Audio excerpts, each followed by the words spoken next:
Sejam muito bem-vindos ao nosso canal. Aqui trazemos análises de fundos imobiliários, ações no Brasil e no exterior. E no vídeo de hoje trazemos um REIT, que é um fundo imobiliário americano voltado para a área industrial. Trata-se do STAG. É um tipo de ativo bastante pedido no canal, então vamos conferir os seus principais dados, suas principais informações. Confira até o final.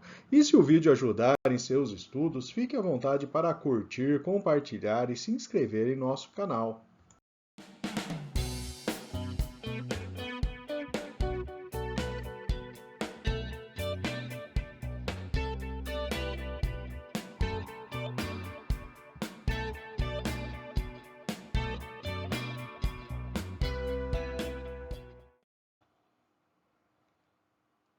E vamos começar com uma visão geral do portfólio do STAG. Ele possui imóveis em diversos estados americanos. Esses estados que estão na cor azul mais escuro, principalmente no nordeste dos Estados Unidos, costa leste e o estado do Texas, são os locais onde apresenta muito mais área, né, locada. Então, o fundo coloca ali seus imóveis, né, nessas regiões de alta demanda.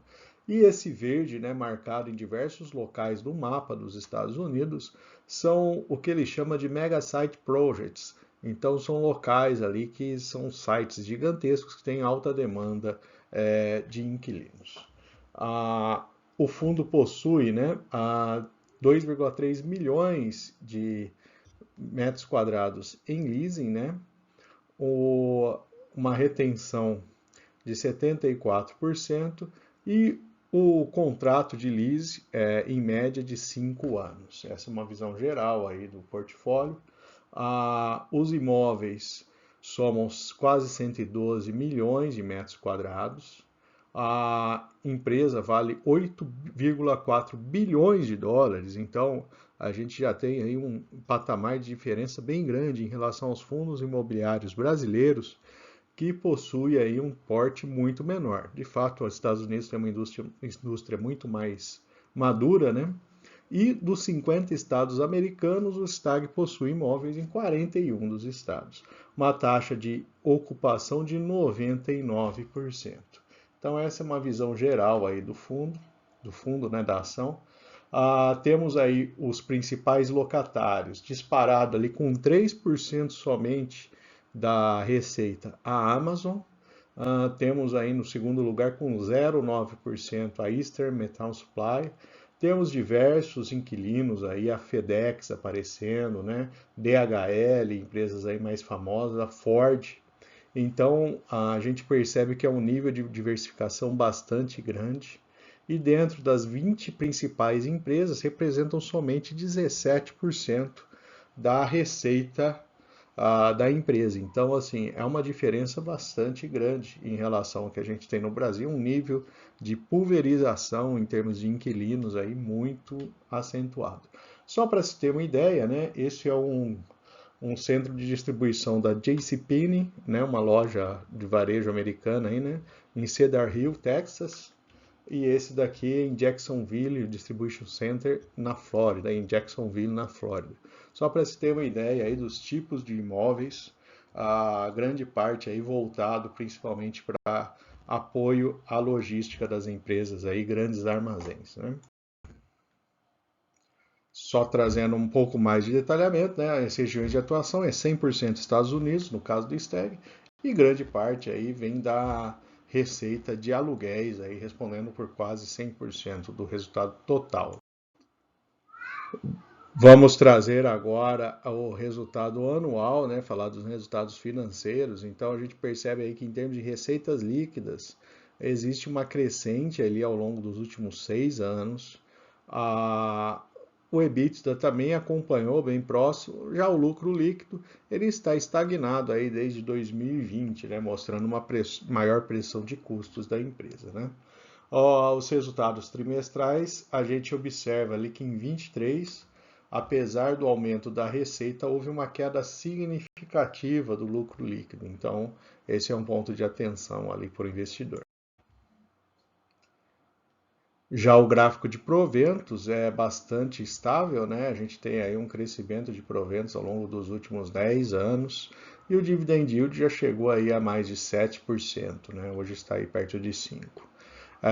Comparando o valor da ação, né, a gente percebe aí que já foi negociado próximo a $20, né? Chegou perto dos 50 e agora está aí num valor aí um pouco mais baixo, aí na casa de pouco mais de $30.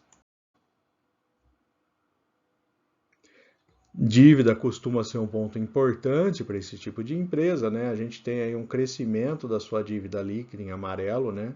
Há um crescimento bastante importante aí desde 2020, né? Então, temos aí um efeito importante de dívida. Em compensação, o valor patrimonial, né, apresenta aí um crescimento nos últimos 6 anos. Neste gráfico temos a visão do fluxo de caixa, então ele tem apresentado um fluxo de caixa crescente nos últimos 6 anos e alguns momentos ali em que o fundo faz investimentos, principalmente 2019 e 2021, a gente observa aí o caixa líquido de investimento compensado pelo caixa de atividades de financiamento, ou seja, o fundo em diversos momentos tomando dívida justamente para fazer frente aos seus investimentos. Neste outro gráfico, temos uma evolução da relação preço-lucro, então ela já apresentou patamares maiores, mas com a queda do valor da ação ela caiu um pouco, né? E agora comparando o STAG com outros fundos aí voltados para esse mercado industrial e de logística, né? Comparando com os fundos americanos.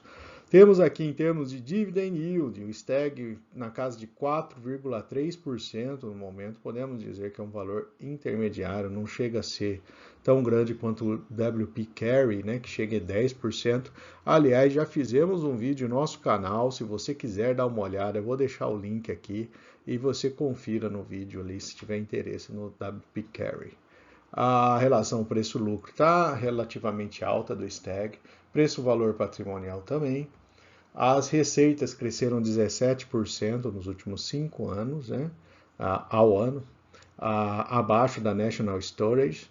O lucro cresceu 41%, que é um resultado importante ali. A gente percebe que o lucro do STAG cresceu mais do que os outros similares, exceto a National Storage, que é uma empresa um pouco diferente. Margem líquida 26%, é uma margem proporcionalmente baixa, o ROI de 5% também baixo.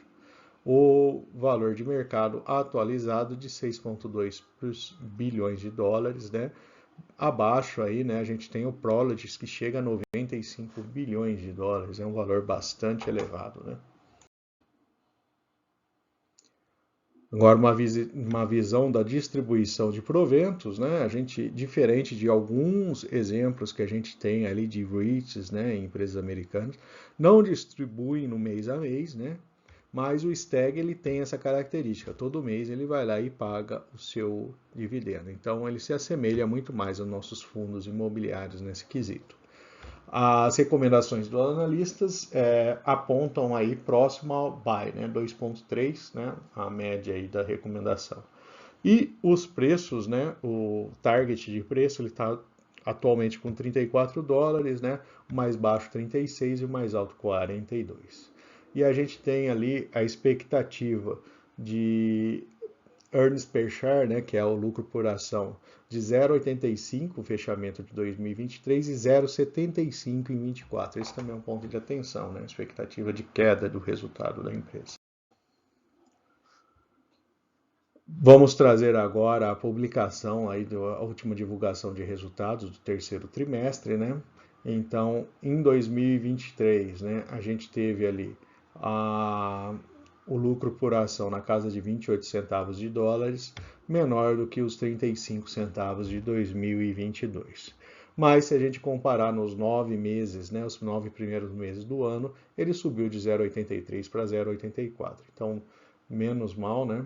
O fluxo de caixa das operações no FFO no terceiro trimestre de 23 foi 108 mil dólares, 103 mil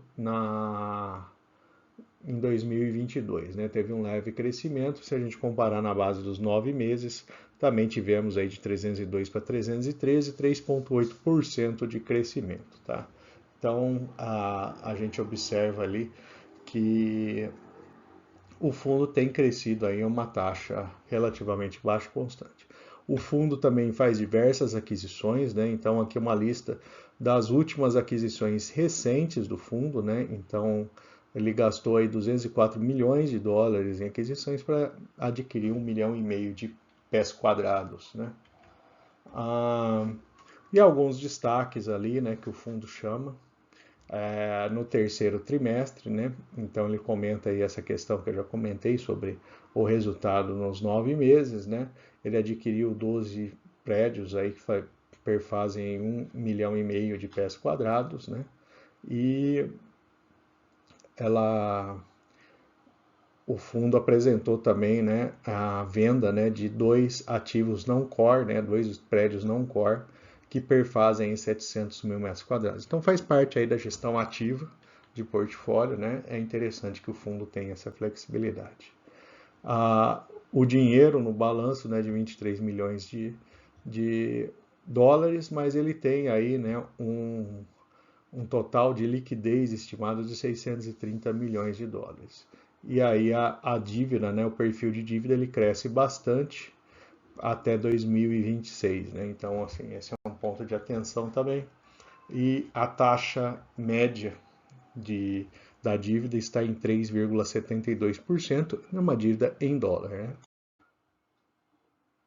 Aqui só mais um exemplo dos prédios, né, o tipo de imóvel que o fundo adquire, né, o Steg Industrial, ele conseguiu aí comprar 2 prédios, né, em Island Empire por 36 milhões de dólares. Então a notícia tem uma visão do prédio aí, né, uma ala de escritórios do lado, né, e um grande galpão aí industrial que permite aí a instalação de diversos tipos de empresas.